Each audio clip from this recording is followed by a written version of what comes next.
Ito ay larong 10 balls kung saan guys ay nakipaglaro si Efren sa mga terador ng bawat lugar dito sa ating bansa. Sigurado ako na isang malaking karangalan ang makalaro ang pinakamagaling na manlalaro ng ating bansa, ang nag-iisang The Magician na si Efren Bata Reyes.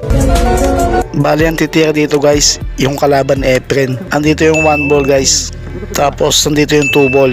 Mapapansin din natin na nandito yung 5 ball sa may corner pocket.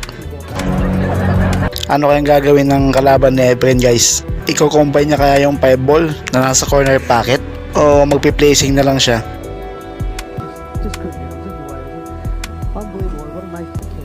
What? Bakit kaya hindi niya kinumbine yung 1 ball sa 5 ball? So nag-decide siya guys na i-placing na lang yung 1 ball. Dinala niya ito sa corner pocket. Tapos yung cue ball guys, dinikit niya dito sa may bandang baba.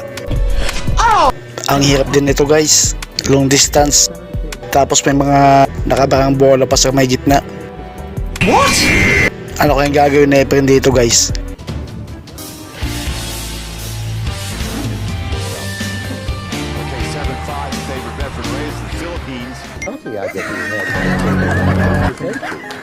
You know, there's some massive big ball. I think he hit it. No, I don't. Grabe, pumasok pa yon. Ang galing talaga ni Efren. Kabisado niya na yung mga banda sa lamesa. Another one. So guys, continuous tayo. 2 ball na yung pinapasok nila. Tingnan nyo yung ginawa ni Efren dito guys. Dahil walang kuha yung 2 ball, siya naman yung nag-placing sa kalaban niya.